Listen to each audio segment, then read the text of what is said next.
Hello, my name is Mike Haynes, and I live in San Diego, California. 皆さんこんにちは。私はマイク・ヘインズと申します。私はカリフォルニアのサンディエゴに住んでおります。Thank you for having me here. This is an honor. It's a pleasure to be here.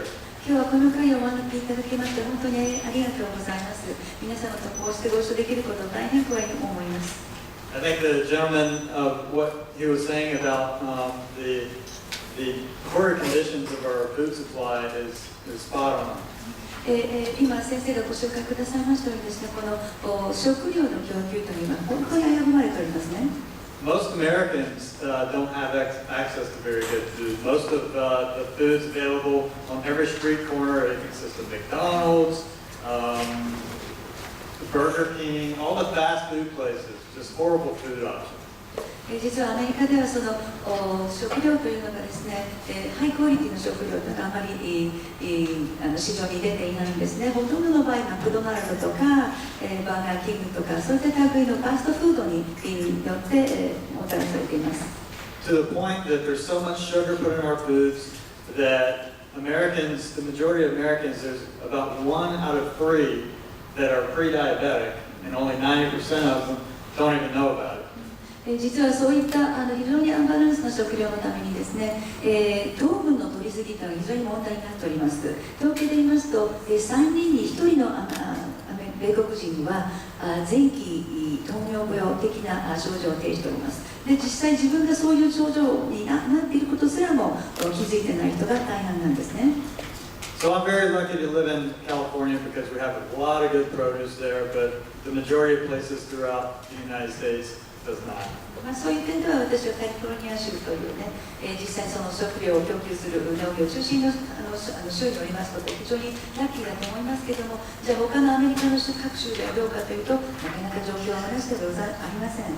So I'm here to talk to you about because I have a strong passion in agriculture, and I'm also a combat veteran, and I found that after my experiences in war coming back, agriculture helped me transition and find meaning in my life again. 私もただいま農業に従事しておりますが、その前は戦争に行っておりまして戦闘員でした。で、その戦争に行った経験から逆に今こういう生産的な仕事をしているんですけれども、その変遷というのはこれから皆さんに私の経験を共有させていただきたいと思います。So before I get into all that, I think that it's very important to address something. まずその私の話を始める前にちょっと大切なことを皆さんに言わせてください。Due to the history of the United States and Japan, I think it's important to, in order to move forward for a peaceful world, that reconciliation is really a process to start by an apology. アメリカの、歴史というものと現在のアメリカが及ぼす悪影響というのを考えますと、これから本当に素晴らしい世界を皆さんと構築していく上で、やはり関係回復というのは非常に大きな意味があると思います。On behalf of all Americans that want peace and who recognize and acknowledge the past history of the bloodshed that we have caused, I would like to apologize for the bombings of Hiroshima and Nagasaki. アメリカにも平和を愛する人はたくさんいます。そしてそのアメリカの犯した歴史的過ちを認識している人々、みんなを代表して私はここで広島と長崎に核爆弾を投下したことについて皆様に心よりお詫びを申し上げます。I would also like to apologize for the Tokyo air raid. そして東京大空襲についても皆様に心よりお詫び申し上げます。And also the other countless bombings throughout World War II that is responsible for the destruction of hundreds of cities throughout Japan. そして東京だけでなく日本中の何百という大都市にですね、空襲をしました。そのことについても心よりお詫び申し上げます。And personally, because my involvement in the occupation in Okinawa, I'd like to apologize for the U.S. occupation of Okinawa, which the U.S., as you can see, currently has 32 military bases on that tiny island, which is only 0.6% of 1% of the landmass of Japan. それからですね、私の個人的経験がありまして、実は沖縄に駐留経験がございます。で、その経験から私は未だに沖縄に米軍がはびこっており、日本の国土の 0.6% の小さな島に32もの米軍基地を置き続けているということに対しまして、私は心からお詫び申し上げます。So in building a future and a culture of peace, I would like to address the Article 9 of the Japanese Constitution. そしてその平和の尊さを話す上で、ここになくてはならないものがあります。それは皆さんの平和憲法第9条です。I strongly feel that the Article 9 of this Constitution is a beacon of hope and light to the rest of the world. 皆さんがお持ちのこの第9条は世界の誇るもので、そして世界が平和を構築する上でこれ非常に素晴らしいものだと思います。Japan is one of the few countries I know of that can say that they can say that they've been at peace for over 70 years since World War II. 日本とね、非常にユニークな国なんですね。過去71年間、戦闘というものに関わったことはないという点でですね、世界に誇れる、これは素晴らしいことだと思います。So I hope that you stay together strong and protect Article 9. ですから、このままずっとですね、憲法第9条を大事にして、戦争のない国でいていただきたいと思います。There is currently self-defense forces in South Sudan. 今、南スーダンに自衛隊が派遣されております。And I'm concerned due to my experiences in warfare that this is going to lead to much bloodshed in the future. 自分の経験から申しまして、この状態がずっと続きますとですね、いずれはやはり死傷者が増えていくというふうに大変深く危惧しております。As you can see on this slide, the first Japanese base in Djibouti, Africa, which was established in 2011.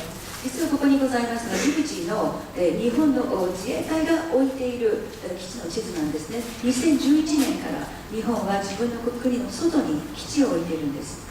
The United States pushing Japan to follow pretty much in the U.S.'s footsteps with the military imperialism all over the globe. I fear that this could be a possible future for Japan.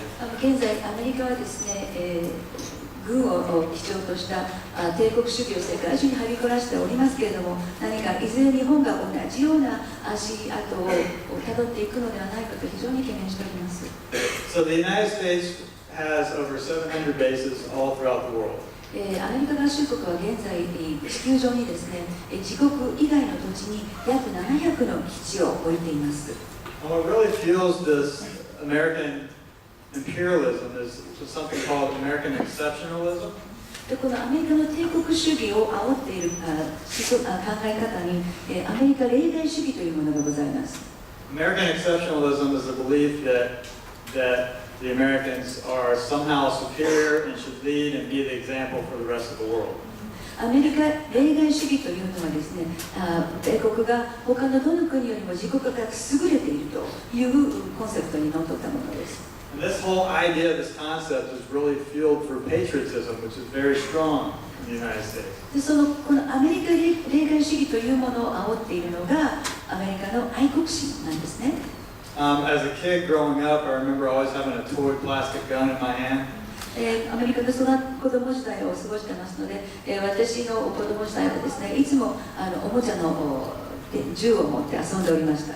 I grew up watching G.I. Joe films, which is a military cartoon. 子供の頃は G.I. ジョーというね、やはり戦争をモチーフにした漫画をよく見ておりました。Rambo films, Arnold Schwarzenegger movies, and of course Captain America.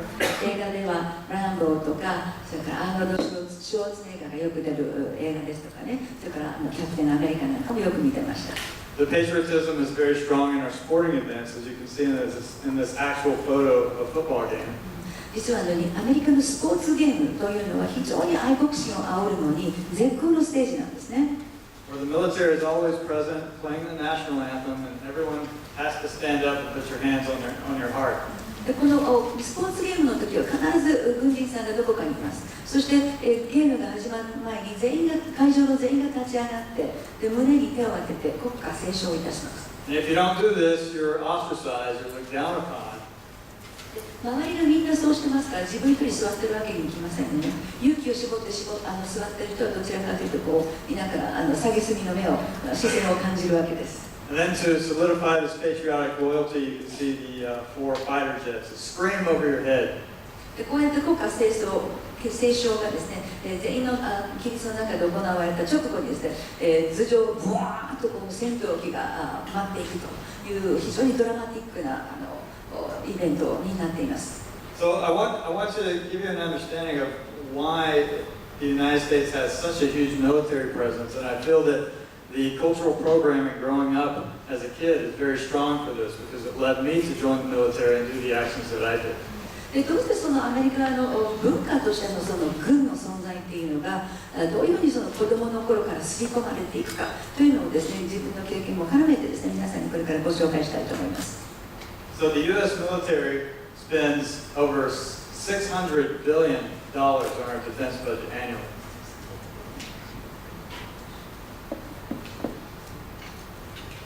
6000億年間ですね、実は6000億ドルもの巨額をですね、軍事費に投じているのがアメリカ合衆国なんです。But only $60 billion on education. ところがですね、教育費の予算どれぐらいかというと、わずか600億ドルなんですね、10分の1です。So we spend 10 times the amount on our military than we do on our education, on infrastructure, on food, agriculture. Agriculture is $13 billion. Only 1% of our budget. ですから、教育費とかインフラなんていうものと軍事費を考えますと10倍の軍事費なんですね。それから食料、農業部門っていうのは全体の予算の 1% でしかないわけですから、非常に大きな差があるわけです。So this is a picture that I took along with another Veterans for Peace member of an air show that was in San Diego, California 2 months ago. 皆さんご覧のこの今の写真ですけど、これ僕が実際2ヶ月前サンディエゴで行われたエアショーにですね、ベテランズ・フォー・ピースの友人と一緒に行って撮ってきた写真です。This was put on by the U.S. military. これはもちろん米軍がスポンサーになって行われているエアショーです。And keep in mind, this is supposed to be an air show, but I mean, the pictures speak for themselves. もちろん先ほどから申してますけど、これはエアショーなんですね。でも実態はただのエアショーじゃないんですよ。We are glorifying warfare to our children. You can see as the face paint, it's not that cute little kitten face paint that kids usually get. This is war face paint. この会場を通してですね、いかに戦争が美化されていて、それを子どもたちにすり込んでいくかというのがお分かりだと思います。例えばこの男の子の顔にですね、フェイスペイントが施されていますけども、これディズニーワールドとか行くとですね、この猫ちゃんの可愛いデザインだったりするんですけども、このエアショーでは迷彩色、つまりやはり戦争をモチーフにしたフェイスペイントになってますね。This is an image of a kid having a really good time. You see the big smile on his face, and he's pointing the barrel of the weapon directly at me. でこの写真見てください。この非常にエツにいってる男の子ですけど、僕に銃口を向けながらですね、ニコニコこうやって笑ってるわけです。Another kid playing on a tank. この男の子は戦車の上に乗せてもらってですね、嬉しそうですね。And these kids are called the young Marines. The idea is to instill the military discipline at a very early age. この子たちはヤング海兵隊っていうふうなね、タイトルのバッジをつけてますけども、その軍隊の中の規律というのをね、それに非常に美化された形でこの小さい頃から刷り込まれているわけです。This little girl is playing in an armored tank, and the psychology is, if war is inviting and fun as a kid, then you're going to be more likely to gravitate toward that in the future. この女の子は滑走車に乗せてもらってすごい嬉しそうですけども、こんな小さい時から軍というものに慣れ親しんでいる子どもたちがだんだん大きくなるにつれて自然に入隊を決意できる、その流れと皆さんご想像できると思います。Okay, just to solidify the psychological association, this is a game that they were selling there, and you can see the weapons and the big block capital letters with the word freedom. その心理的に軍というものをですね、ポジティブにすり込むのにですね、これ一番面白い例だと思うんですけども、これはそのエアショーで売られているおもちゃの写真なんですね。でここに大きくフリーダムな自由というのがですね、全部大文字でバーッと書かれています。And associated with the smaller words. でその周りにですね、こういうふうに武器が置かれていますね。So freedom associated with the smaller words of combat, soldier, and military man. そしてその他にですね、小さな文字ですけれども、戦闘というのが一番小さな文字なんですね。でその下に soldier、兵隊さん、そして military man、軍人、こういった単語が散りばめられています。This may seem harmless, but the associative programming is very strong to associate the military weapons and killing for freedom, as if you have to kill to have your freedom. でここから得られるメッセージって何かと言いますと、そんなに簡単なものではありません。この自由という文字、そしてその周りに散りばめられている武器ですね。つまり自由というものは血を流さないと得られないんだよというコンセプトを小さいうちから刷り込んでいるということではないでしょうか。Okay, so that's the kind of stuff I grew up with as a kid. 私の子供時代はそんな風に過ごしたわけですね。Fast forward to 2003 to my life in Iraq. それからずっと経ちまして、2003年のイラクで何をやってたかと言いますと、What you're looking at is an actual combat photo of me in 2003. That's me in the center. これ実は真ん中が僕自身なんです。イラクの襲撃中の僕の写真です。The Iraq War changed my life. イラク戦争は僕を完全に変えてしまいました。When we pushed into Baghdad, we had a very high op-tempo. I was a Special Forces Marine, and we conducted a lot of direct action raids. 2003年に最初に行った時に私は海兵隊の特殊部隊としてですね、襲撃をやっていました。We probably averaged anywhere from 2 to 4 raids a day. だいたい1日に2回から4回というすごいスピードと量で襲撃をしておりました。And around 60% of our intelligence was flat out dead wrong. 実はその襲撃をやるには通報がないとできませんよね。その通報の6割が間違ったものっていうことが分かっています。So most of these places that we were conducting raids at were homes of simple families. ですから僕たちが襲撃した家っていうのはほとんど普通の一般家庭だったんです。So we would get out of our vehicles, run up to the doors, and stack up along the side of the house, and we would put an explosive on the door and wait for it to blow. Boom! And then we would go in and sweep the rooms with our weapons. で最初どうするかというとですね、襲撃する家のドアのところにですね、爆破物を仕掛けますね。でドアのこっち側にこう銃を構えた状態でそれを爆破させます。で爆破したと同時に中にずっと押し込んでいくわけですね。中に襲撃していくわけです。And it was absolutely terrorizing for anyone that was in those houses. もちろんそんな一般家庭にそんな人がドヤドヤドヤって言ったら皆さんにびっくりしますよね。We would torment these people. We would throw elderly women up against the wall. 例えばそのお宅にですね、ある日かなりご高齢のご婦人がいらっしゃいました。その方をもう壁に押し付けました。それで尋問するんです。I still remember the constant screams of the little 6 and 7-year-old girls, and these thoughts are in my mind at night as I try to sleep. でその時に6歳7歳の女の子が2人そのお宅にいたんですけど、ものすごい勢いで泣き叫ぶんですね。でその叫び声が今でも私の脳裏に焼き付いてて、夜寝る時にその声が聞こえてくるんです。If you're a young man, just by the association of being near military age, like some of the young men that I see in this room, we would take you out of your homes and transport you long distances to be interrogated.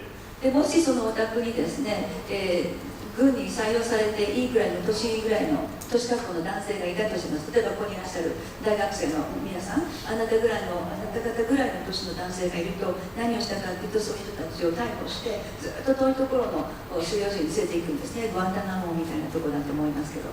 And I highly doubt that many of these men ever made it back home alive to their families. 多分その人たちは生きて家庭に戻ったことはないと思います。So warfare is absolutely the worst invention that humanity has ever conceived of. ですから戦争というのは人類が考え出したものの中で一番最悪のものですね。And I feel that we have to do everything that we can possibly do to create a culture of peace. ですから私は本当にどんなことをしてでも平和の文化というものを構築することに努力を注ぎたいと思っています。So after my war experiences, it took me a long time to transition. I went through my anger phase. I went through my blame phase where I began to blame others. I blamed myself. Then I finally got to the acceptance phase, and I wanted to do something positive about it. でその後ですね、普通の生活に戻るまですごく時間かかりました。まず私が最初に陥ったのはものすごい怒りの時期なんですね。でその怒りの時期を通り過ぎると次にやってくるのは非難すること、いろんな周りの人も非難します。そして自分自身も非難します。でその時期が通り過ぎると今度やっと初めて状況を受け入れる、そういう時期が来ます。But really, what really helped me with that transition phase, because I began to isolate, I couldn't associate with anyone, was growing plants, was growing food for people. でこの長い時期ですね、私は本当に誰ともうまくやっていかなくって、孤独に自分を、周りから隔離する状態になったんですね。でそういう時に初めて自分が見出した喜びというのはこうやって農業に関わることだったんです。So from a combat veteran's perspective, agriculture is very, very healing.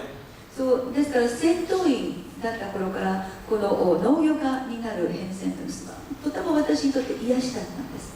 I came from a scenario of death, pain, and destruction. 以前は死、痛み、破壊、そんなものが満ち満ちた環境にいました。Agriculture allowed me to be a creator and a nurturer again. でもこの農業に関わってから自分が何かを創造する、何かを育てるという営みの一部に自分がなれたわけですね。Because what I've found with myself and also the other veterans that we would go out there to our plants and we would talk to our plants every day. We would say, hey little guy, you're looking good, you're growing up taller. And this every day rebuilt something inside of me that I lost through combat. そうやって農業をしながらですね、私たちはこうやって今育っているお野菜にね話しかけるんですね。今より大きくなったね、いい子だねなんて言いながらですね、その野菜に話しかけていく。でそれがとても自分にとってはその戦闘員だった頃に失っていた人間性をまた今育て上げていくという営みと重なったわけですね。So then afterwards, when you have all this food and then it's too much for one person to eat, so you begin to give it away to other people. That also brought people back into my life and helped me away from my isolation. そしてこうやって農業に関わっていきますと、自分で食べていくよりももっと余剰野菜ができますので、ご近所さんに配ったりしますよね。そうすると今まで自分は孤独に浸っていたんですけども、こうやって農業を介してだんだん周りにコミュニティが育っていったわけです。So I began to get very connected with the community again. そして、ご近所さんとの仲もこうやって回復していくわけですね。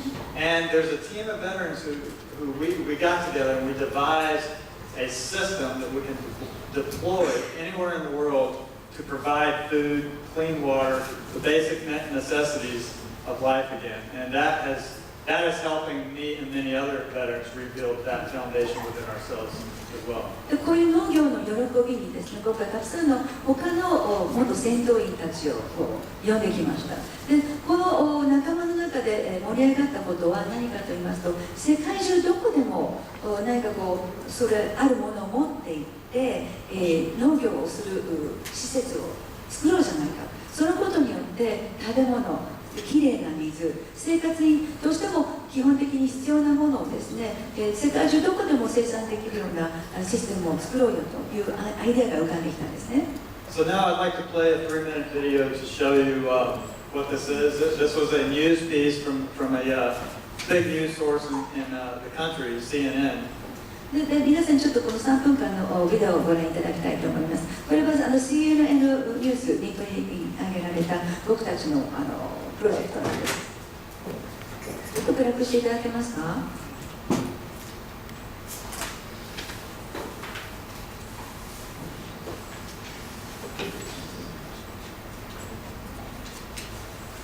I think that war is the most horrendous invention mankind has ever come up with.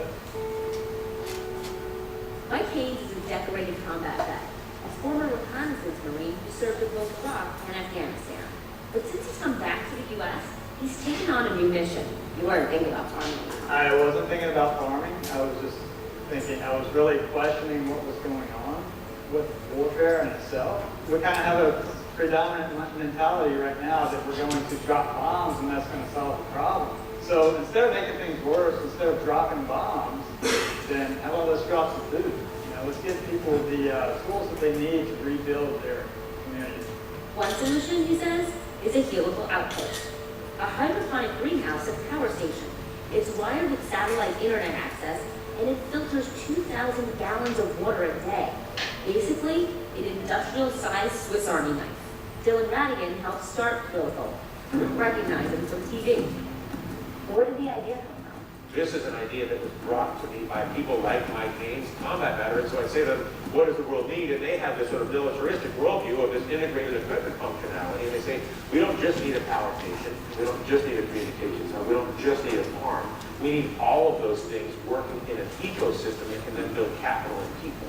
And Helical says you can drop an outpost in the middle of nowhere. Who came up with the idea of putting it in a shipping container? In the Marine Corps, we unpack those things, pack them, unpack them, pack them, unpack them, pack them, day in and day out. So the shipping container was definitely the ideal shell for this thing to work. You can push these things out of airplanes and parachute them in pretty much anywhere in the world. You're going all So around the world. the international application at its best is areas that are in crisis but have yet to go to conflict. So think Turkey, think Nigeria, think Kenya, any place that has limited penetration of basic resources. The only obstacle to shipping outposts everywhere? Funding. The financing challenge, which we're making great progress on. The nice thing is this thing makes money. It's like if you're financing a farm that has a cash stream on the back end. Right now, only one outpost has been sold. Full Farm, 65 miles outside of Washington, D.C. Patriot Farmers of America. Its mission? To train returning soldiers for cutting-edge agricultural jobs. This is the G greenhouses. This road nursery, you can see it in the back there, is the spring and agent mix. Ted is one of a dozen veterans already trained on the technology. For Helical, that's just the start. When combat veterans are coming from a scenario of death, pain, destruction, to get back into working with plants, you kind of get to becoming a creator and nurturer. It's more of a healing thing as well. So it's a positive win-win all the way around.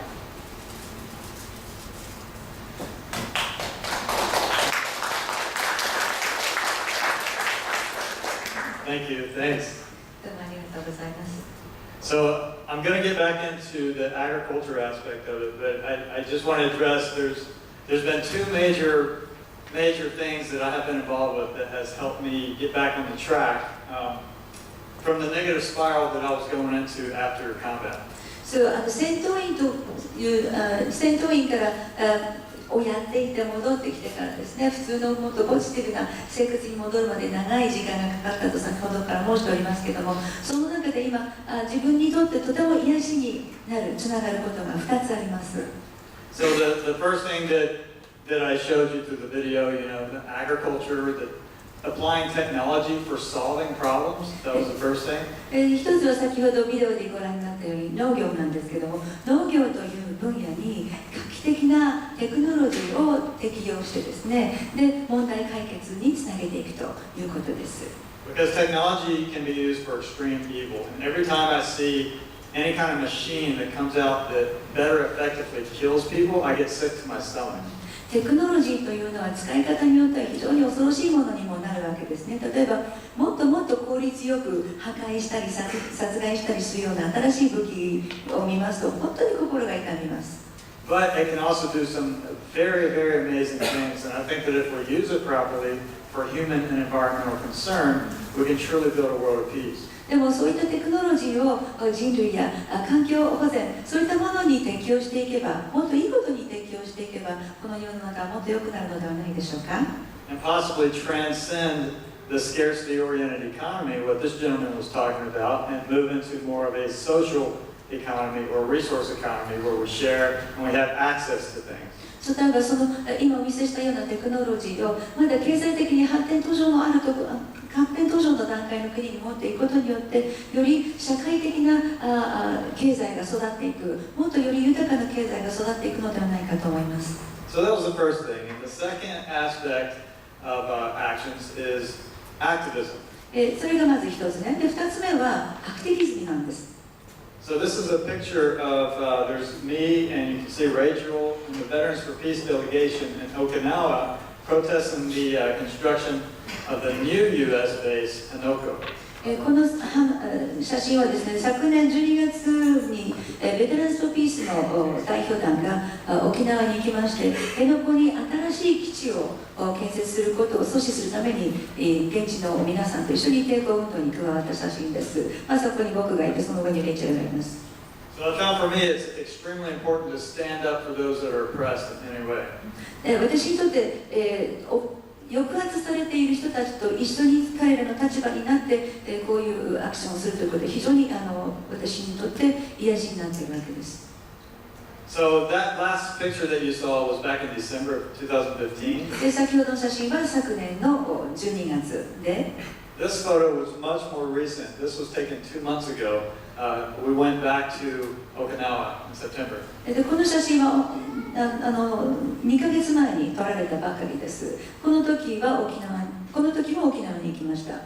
So this time the mission was to help the local people in their protests in blocking construction trucks that were going to Takai to destroy the precious rainforest there to build the new helipads for the U.S. Marine. その2ヶ月前に私たちがそこでしたのはですね、高江、沖縄の北部訓練場のあるところですね、高江にですね、今ヘリパッドを建設しているんですけども、その建設資材を積んだトラックを阻止するためにやって現地の人たちと一緒に封鎖にしていたわけですね。So this isで、このヘリパッドの建設によって北部訓練場地域の素晴らしい熱帯雨林が今破壊されつつあります。Okay, my pointer stopped working, but that's me down in the bottom right corner, and that's my friend Will being carried off by the Japanese police. 右下にちらっと見えているのは僕で、その真ん中に今ちょうどごぼう抜きされつつある状態にあるのが友人のウェル・グリフィンさんです。And I had the opportunity to communicate with one of the police there.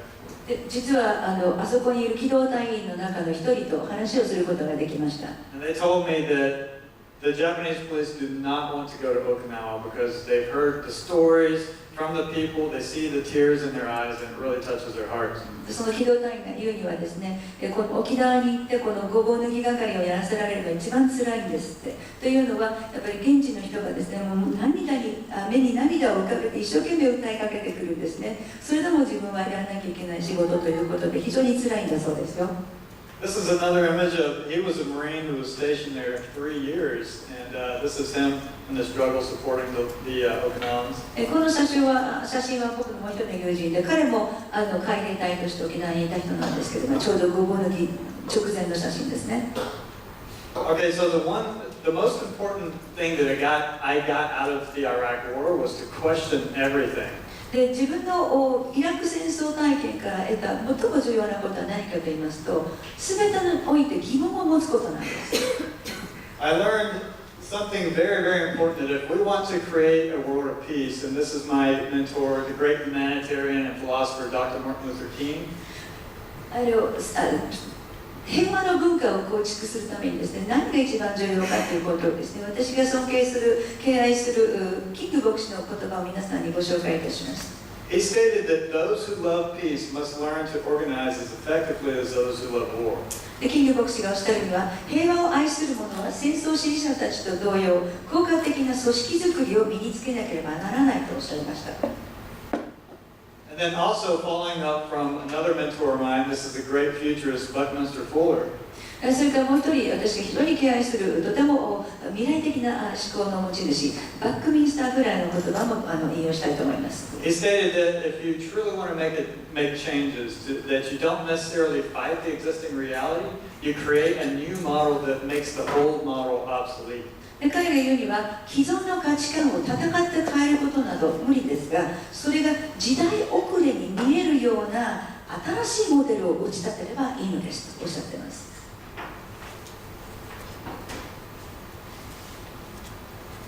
So we have two paths, peace and war. ですから私たちには2つの行く道が示されています。平和の方向に向かうのか、あるいは戦争の方向に向かうのか。So I feel that our current technologies that we have and our capabilities, particularly from the younger generation, because there's more of a global connectivity now than ever before, that we can create these new models of peace. で、私は思うに、この現在たくさんいらっしゃる若者の今のグローバルなアクセスですね、いろいろなグローバルな情報に手が届く若者たちが生まれてきているわけですから、そのテクノロジーをもっともっとこれから平和構築のために使っていけばよろしいのではないでしょうか。So when it comes to agriculture, here is a great example of the peaceful models that we can create that can release the old ways of doing things that are actually connected to the war system. でここで私は思うには、農業という例を取ればですね、かつてのやり方の農業というものがいずれはなんか戦争につながっていく要素を秘めているんですね。それに対しまして、So today the war system is intimately connected with oil, which oil is also intimately connected to agriculture.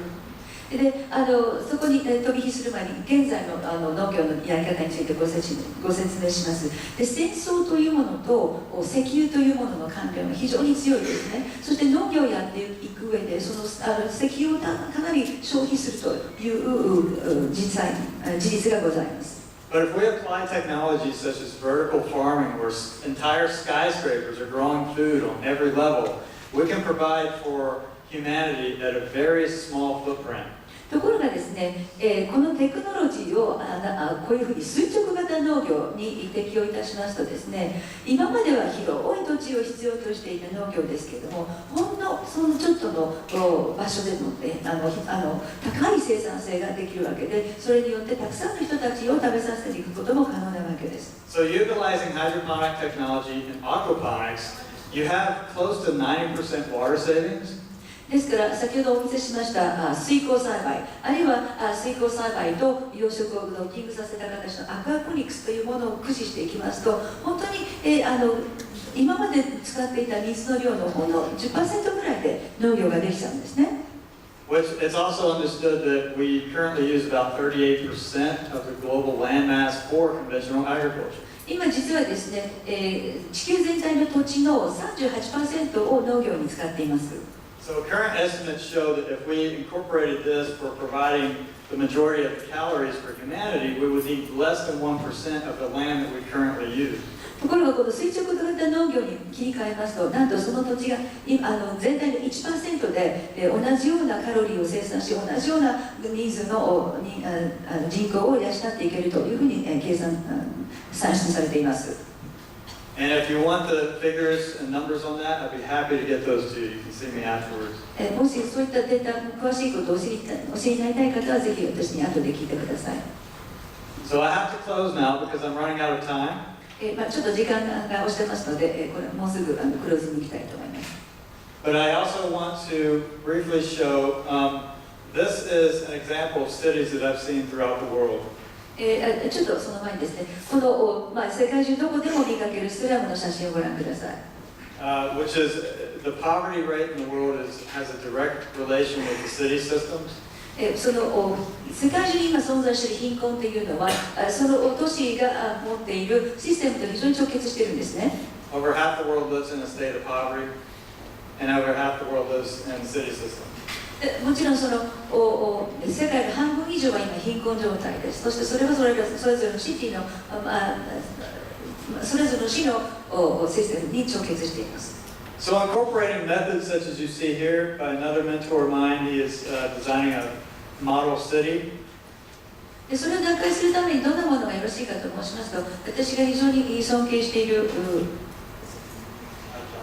ジャック・フレスコの例をご紹介したいと思います。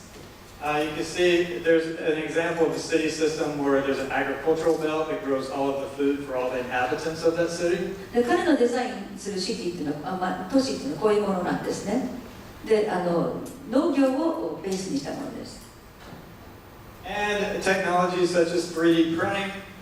例えばまたそこで適用された 3D プリントというような技術です。Which we're able to move from that scarcity-oriented economy and share things moving from a world of sharing information and this to a world of actually sharing physical items. Okay, well, in other words, 3D printing, all these things combined give us the tools to create this new model to replace the old model. でこういった 3D プリントなどを駆使しますとですね、具体的にいわゆる平面で見るような情報を具体的に立体的な形に表して理解を助けることができるからです。So in closing, I'd like to say that I have great hope, even though there's a lot of craziness in the world right now. ここでですね、最初結論といたしまして、こんな世の中ではありますが、私はこれからの世の中がもっともっと素晴らしくなると信じています。I have great hope, and particularly the young people of the world, 特に今の若い皆さんに大きな期待をかけています。because they were born into this world, they have an understanding of global empathy, and they've had access since birth to the internet, which we didn't have when we were children. 今の皆さんはね、インターネットを非常に駆使するのがお上手です。そして世界中で何が起こっているのか、あるいは世界の全然違うところに住んでいる人ともコネクトすることができますね。僕たちが子供の頃はそんなもの一切ありませんでした。So I'd like to encourage all people, old and young, to work together to create this culture of peace. Thank you. ですから皆さん、世界中の若い人とつながって、これからどんどん平和の文化を構築するのに尽力していただきたいと思います。今日はどうもありがとうございました。